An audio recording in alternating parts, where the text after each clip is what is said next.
Самцхан үзэгчдээ та бүхэн орой амралтай тухтай өнгөрүүлж байна уу? Оргил цаг мэдээллийн хөтөлбөрийн 21 цагийн дугаар эхэлж байна.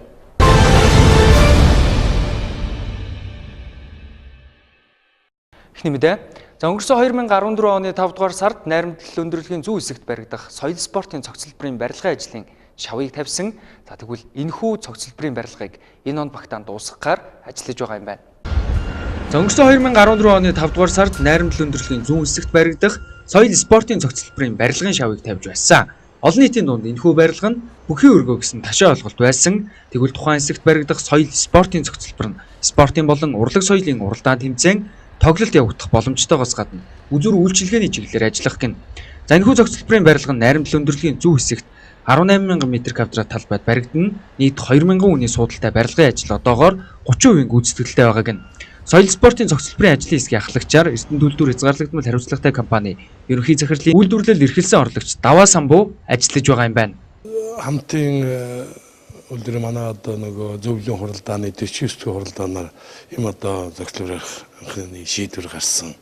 Тэг өнөөдөр энэ ажлын хэсгийг бид халгаалаад ажиллаж байна. Тэг бид энэ ажлаа бол нэлээ эрчимжүүлж байгаа. Ажил бол одоо ер нь үндсэндээ 30% л хийгээд явж байна. Бид нар ер нь энэ ондоо багтаагаад ашиглалтанд оруулахын том зорилттой нэлийн одоо иргэм эрчимчтэй ажиллаж байгаа. Тэгээд ч гэсэн одоо бас тэртээ 38 жилийн өмнө манай үйлдвэрийн одоо шавыг тавиад энэ үйлдвэрийн галыг асааж байсан ахмадууд маань өнөөдөр дэтгэвртэй гараад бараг 2000 хүрч байна. Бид нар энэ одоо соёл спортынхаа зохицлыг анхныхын одоо 2000 ахмадуудаа цуглаагаад нээчих эднүүд одоо бас манай соёл спортын зохицлуудад ялж ийм л одоо иргэм төгсөл одоо бүгдээр ажиллаж байна. Хийгээд бүтээчих бах. Ямар ч байсан нэлээд эрчимтэй ажил явагдаж байгаа. За соёл спортын цогцлборыг энэ онд багтаан ашиглалтанд оруулахар төлөвлөжээ. Үүнд нийтдээ 15 тэрбум төгрөгийн хөрөнгө оруулалт хийх бөгөөд дийлэнх хувийг Эрдэнэ төлөвлөлтөөр хязгаарлагдмал хариуцлагатай компаниас санхүүжүүлэх юм байна. За барилгын зураг төсөв болон барих ажлыг 100% тус үйлдвэрийн цех хэсгүүд хийж байгааг нь за учир нь тус үйлдвэр нийгмийн хариуцлага болон хаалт хөгжлийн менежментийнхээ хүрээнд энэхүү цогцлборын ажлыг чухалчилж байгаагаа онцлоо. Учир нь манай хотод урлаг соёлын чиглэлээр үйл ажиллагаа явуулж буй томоохон байгууламж уурхайчин соёлын ордноос өөр хомс байна гэж тэд үзжээ.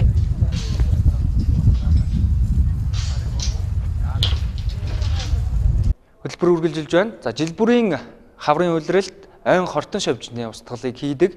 За тэгвэл энэ онд манай аймаг 300 га талбайд ойн хортон шавж устгахаар төлөвлөжээ. Хортон шавжинд нэрвэгдсэн ойн ургах боломжгүйгээр хатдаг байна. Иймээс ойн нөөцийг хамгаалахад энэхүү ажил чухал аж тустай. Аймгийн хэмжээнд 2 төрлийн хортон шавж түгээмэл тархалцтай байдаг байна. Хортон шавжтай тэмцэх ажлыг хаврын судалгаан дээр үндэслэн тархалтын байдал хичнээн га газарт хортон шавж устгалын ажлыг зохион байгуулах хэсэг нь шийдэгддэг. Энэ жилийн ойн хортон шавж устгах судалгаа шинжилгээний ажлыг орон нутгийн төсвийн хөрөнгөөр хийж байгаа бөгөөд судалгааны ажлыг 5940 га талбайд хийсэн байна. Үүний үр дүнд Булган аймгийн Бугцсумын Лосын даваа буюу Баян өндөр уулын ард хэсэгт Сибирийн хүр ирвэхийн хүрэнцрийн голомттой, Жарлан цумын согоод Хонгор морд гэсэн газруудад өрөөсгөл хүр ирвэхийн тархалцтай байгааг тогтоосон байна. Энэ 6 сарын 15-ны дотор бол ойн хортон шавжийн тэмцлийн ажлыг бол Жарлан цумын Хонгор мортын аманд бол 300 га талбайд хийж өрсөлдөхөөр Монтек цус компанид бол гэрээ байгуулад одоо энэ байдлаар бол бэлтгэлийн ажил хангав байж байна. 6 сарын 10 өнгөрөөгөөд бол Жаргал цумын томгийн газраас бол ойн хортон шавжийн тэмцлийн ажил хийх гэж байгаа хоттой холбогдуулаад төр хорой дээр тогтоох тухай шийдвэр гаргана. Тэгээд Жаргал цумын иргэд бол энэ дээр бас анхаарч мал хуугаа өөр зөвхт бэлчээх хэрэгтэй байна. Ойн хортон шавжийг бол ойн хортон шавж бол байгальд бол байнга байдаг. Тухайн зүйлийн шавжийн тоотлогоо хит өснөс хамаарат бол ойдоо сөрөг нөлөө үзүүлдэг. Тэрнээс болоод босоогоороо ургаж исэн ногоон мод маань бол хатаж хуурхаарч эхэлдэг. Тэрнээсээ болоод хатсан модонд бол бас дараагийн төрлийн шавжууд бол үүрлдэг. Тэгээд тухайн хатсан модыг бол цаашдаа бол бас ашиглах боломжгүй хэмжээнд хүртэл бол хортон шавжийн нөлөө бол гардаг. 2015 онд аймгийн төсөвт ойн хортон шавжаас урьдчилан сэргийлэх ажлыг хүрээнд 400 га талбайд хортон шавж устгах ажил хийгдсэн. За энэ жил 300 га талбайд хортон шавж устгалын ажил хийгдэх юм байна. Шавж устгалын тэмцлийн ажил явагдах үед сумын засаг даргын захирамжаар тухайн бүс нутагт 15-аас 20 хоногийн хугацаатай түр 20 цэр тогтоодог байна. Учир нь энэ үеэр мал амьтан муужирч унах, тухайн ажлыг гүйцэтгэгч хүнд харшлах шинж тэмдэг гардаг байна. Иймээс ард иргэд хортон шавж устгалын ажил явагдах талаар мэдээлэл авсан тохиолдолд бүс нутгаар явахгүй байх хэрэгтэй гэдгийг зөвлөлөө. Тайгод оргилцэг мэдээлэл хөтөлбөрийг үзэж байна. За энэ онд 12 багийн айлууд болон гудамжуудын хаягийг шинчилж байна. За үүний хүрээнд нийтдээ 13,000 гаруй айлын хаяг шинчлэгдэх юм байна. За хаяг шинчлэх ажилд нийтдээ 40 гаруй сая төгрөгийг зарцуулж байгаа ажээ. За энэ онд гэр ороолын 12 багийн бүх гудамж болон айлуудын хаягийг шинчлэх ажил хийгдэнэ. За уг ажил одоогоор эхлээд байгаа бөгөөд удахгүй дуусах юм байна. За өнгөрсөн онд Даваат Яргуйд Уртын гол багийн тус бүр нь 1000 гаруй айлыг хаягжуулсан.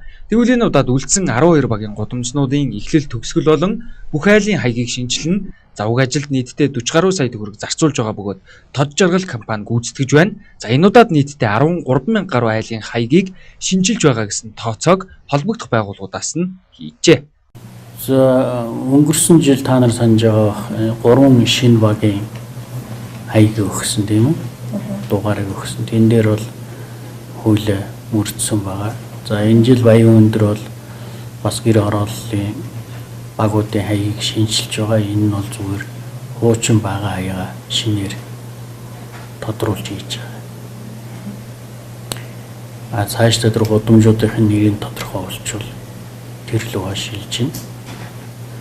Тэгэхээр энэ хаяг өөрчлөлтөнтэй холбоотойгоор иргэдийн мэдээллийн сан, үл хөдлөх хөрөнгийн мэдээллийн сан, энэ бүх сангийн хаягнууд цөмөрөө өөрчлөгдөх учраас нэлээд одоо тийм рестратагаар хийхгүй шууд хийчих бас төвөгшөлтэй юм ажил.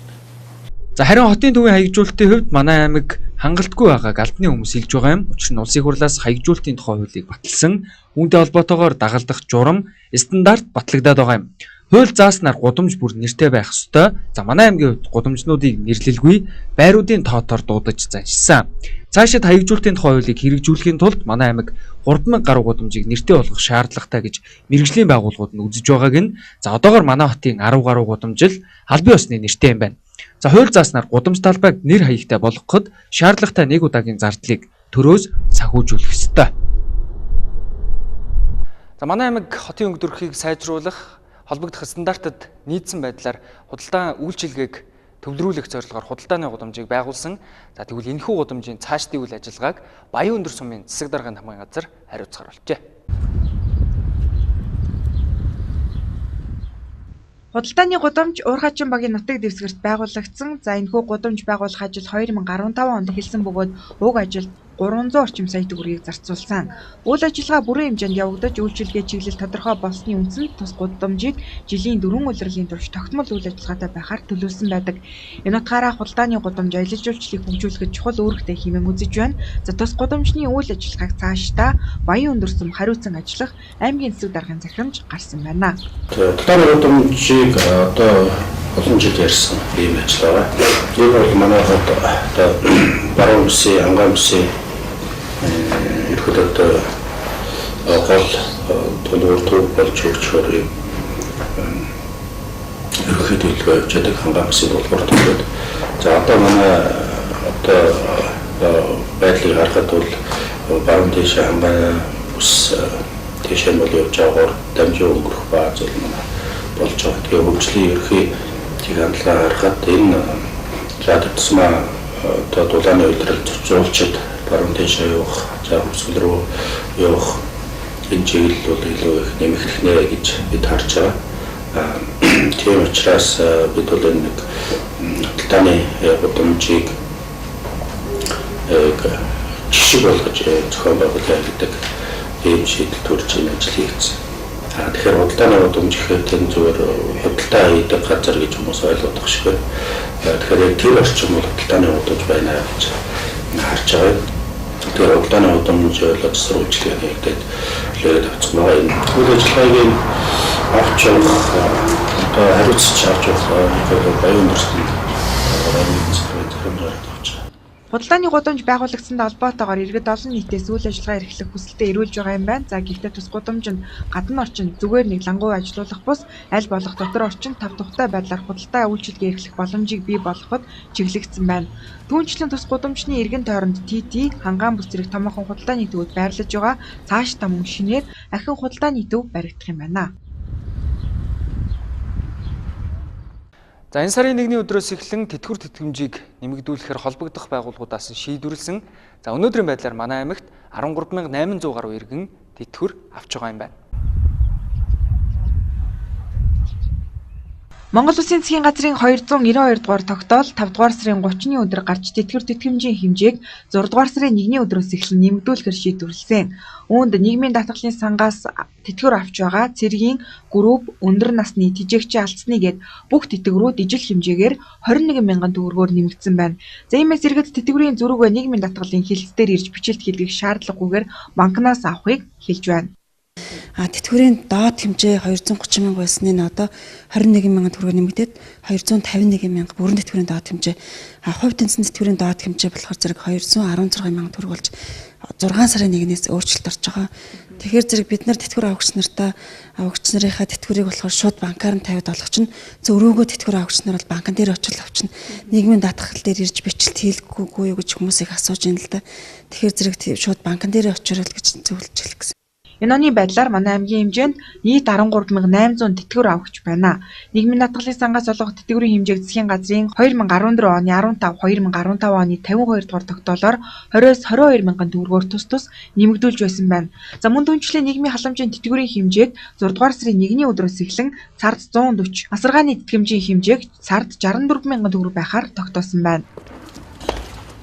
За оюуны өмчийг дээдлэгч NBTV телевиз нийслэлийн NTV телевизэн бүтээл ус дээшээ урсдаг телевизийн олон анги дуран сайхны киног аль биесны онцгой эрхтэйгээр үзэгч та бүхэнд хүргэх гэж байна.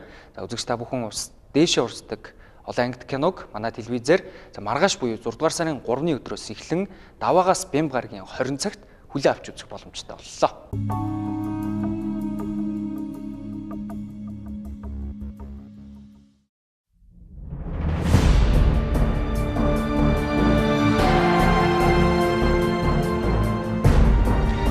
За оюуны өмчийг дээдлэгч NBTV телевиз нийслэлийн NTV телевизийн уран бүтээл ус дээшээ урсдаг олон анги дуран сайхны киног аль биесны онцгой эрхтэйгээр үзэгч танд хүргэх гэж байна.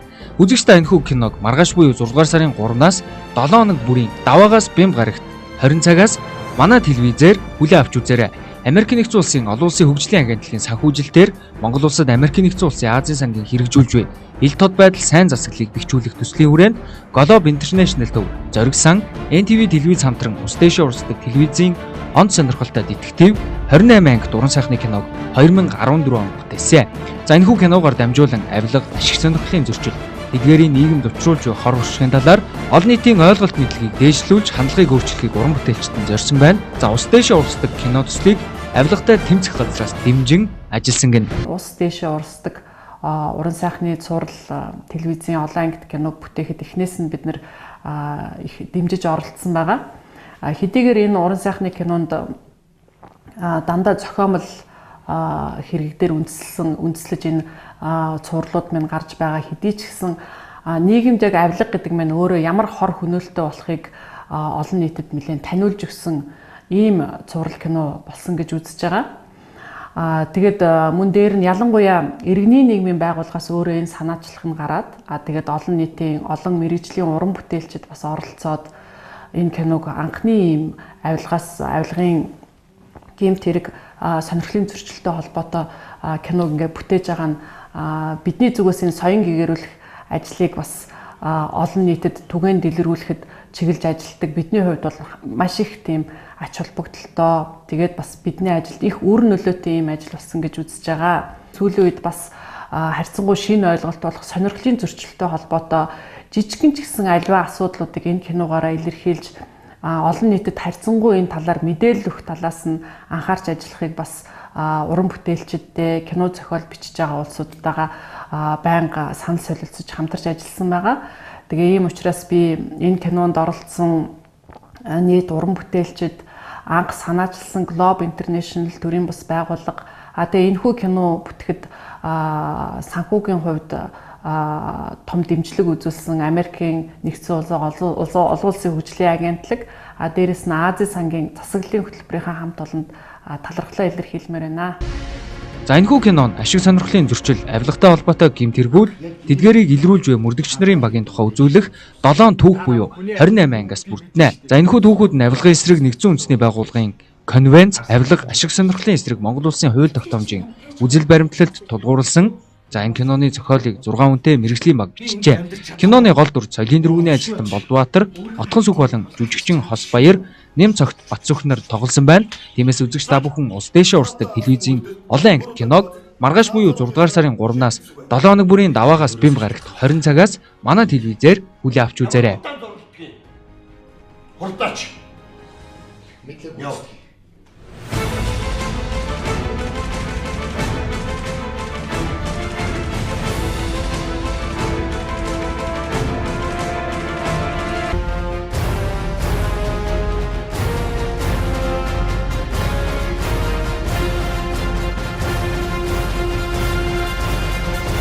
Монгол улсын төлөө зүтгэе.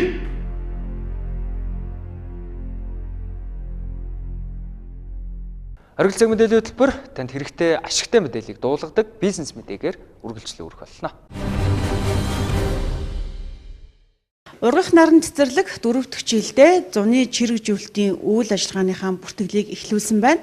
Хүүхэд багчуудад зориулан зуны сувилал болон чирэгжүүлэлтийн цэцэрлэг ажиллаж эхэллээ. За 1-ээс 6 хүртэлх насны бяцхан хүүхэд багчуудад зориулсан тусгай хөтөлбөртөө зуны сургалт 6 дугаар сарын 2-ны өдрөөс эхлэх юм байна. Цэвэр агаарт дохлог орчинд мэрэгжлийн багш нартай сургалтыг зохион байгуулдаг бөгөөд улс аймагтаа тэргүүлэх чадварлаг багш нар хичээл заадаг гэдгээрээ ургах наран цэцэрлэг бусдаас ялгардаг. Ажил ихтэй хүүхдээ зундаа асран хамгаалах хөнгөө үлддэг эцэг эхчүүдэд дуулгахад таны өмнөөс таны хүүхдийг эрүүл агаарт сувилгын үйлчилгээ үзүүлж чирэгжүүлэх бөгөөд өдрийн турш шин тижээлтэй хоолоор хооллож, элсний талбай дээр тоглуулж, шар сүүнд оруулж, айраг цагаан эдэгээр хангахаас гадна тижээлэг хоол хүнсээр үйлчилж, эмээ дээрээ байгаа юм шиг эрхлэн наадах 5 тухтай орчныг санал болгоод байна. Манай цэцэрлэг бол 4 дахь жилдээ үйл ажиллагаагаа явуулж байгаа. Зөвхөн одоо хүүхдийг нар ус агаар элсээр чирэгжүүлэхээс гадна шинэ сүү цагаан хэдийгээр одоо сайхан хооллож ундалдаг. Мөн хүүхдүүдийг одоо өдөр тутмынхаа үйл ажиллагаагаар зөвхөн нар ус агаар элсээр чирэгжүүлэхээс гадна одоо өөрсдийнхөө мал аж ахуйн цэвэр одоо сүү цагаан хэдээ бүтээгдэхүүнээр боловсруулсан бүтээгдэхүүнээр хүүхдүүдийг чирэгжүүлдэг.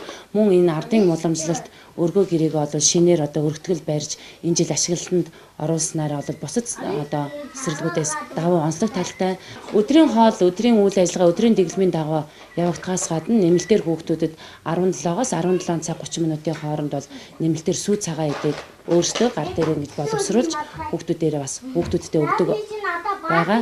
Жилийн 3 улирлын турш 4 хааны дунд амьдарсан бяцхан багчуудад байгалийн эрдэс бодис дархлааг өгөх 100 цаг ирж байна. Хүүхдүүдэд зориулж тусгай хөтөлбөртөө цэцэрлэгт хамруулах боломжийг инхүү ургах наран цэцэрлэг эцэг эхчүүд та бүхэнд олгож байна. Бид гаднах талбайн тогтчлоо өөрчлөн шинжилж, тоглоомын талбай, био 0, цэвэр агаарт духлах сарвч, сүү цагаан эдний нэгдсэн цэг гээд таны хүүхдийн 5 тухыг хангах бүхнийг зогслоож өгсөн.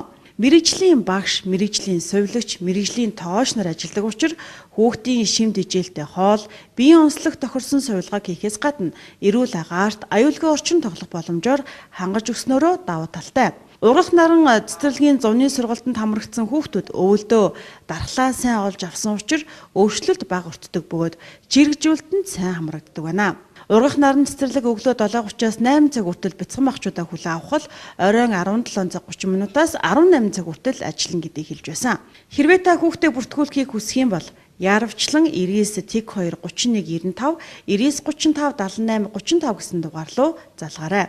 Хүүхдийн тоо хязгаартай гэдгийг сануулж байна. Ургах наран цэцэрлэг сувилгын чирэгжүүлэлтийн зуны эсэлдээ авч эхэллээ. Үзэгчдээ та бүхэнд оргил цаг мэдээллийн хөтөлбөрийн 21 цагийн дугаарыг үзүүллээ. Хөтөлбөрийн турш бидэнтэй хамт байсан танд баярлалаа. Та бүхэн орой амралтаа идухтаа өнгөрүүлээрэй. Хөтөлбөрийн төгсгөлд цаг агарын мэдээллийг хүлээн авч үзнэ.